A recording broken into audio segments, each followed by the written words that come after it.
Bismillahir Rahmanir Rahim.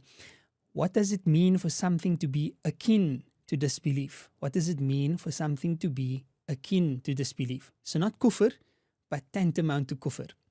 What does that mean and what are some of the examples of this? Kufr or disbelief is when somebody outright rejects the message of Muhammad sallallahu alayhi wa ala alihi wa sahbihi wasallam.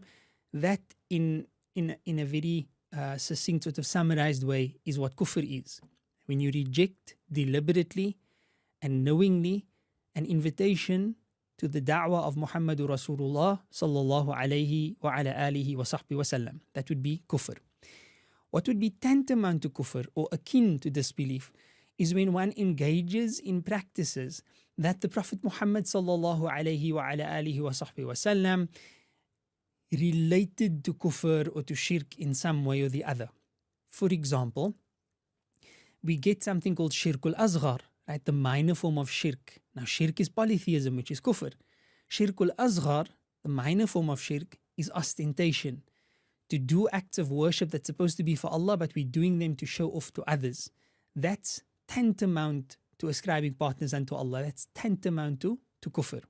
Another example, the Prophet ﷺ said that the difference between the Muslim and the non-Muslim, or the believer and the disbeliever, is the salah. And while there is a minority understanding that this means a person who neglects their prayer deliberately is out of the fold of Islam, that's not the majority understanding. That's not the understanding of the Shafi'i school. That person is regarded as a major sinner and there's some serious repercussions against them, but they are not regarded as a disbeliever. But what we can say is that neglecting your prayer without any valid reason is tantamount to disbelief. It doesn't amount to disbelief, but it has been described by the Prophet ﷺ as being close to kufr. That is generally our understanding of something being akin to kufr.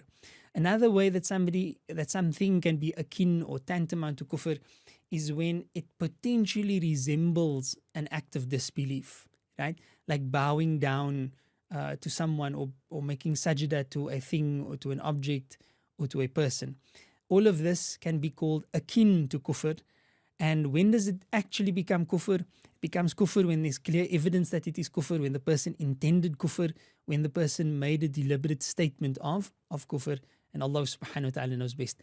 That said, I would like to add a very clear caution at the end of all of this, that the accusation of disbelief in Islam is a serious accusation, and no Muslim should be ready and willing and eager to declare that any other Muslim is a disbeliever, because we run the risk of that statement being turned around and applying to ourselves if it is not validly applied to the person that we accuse.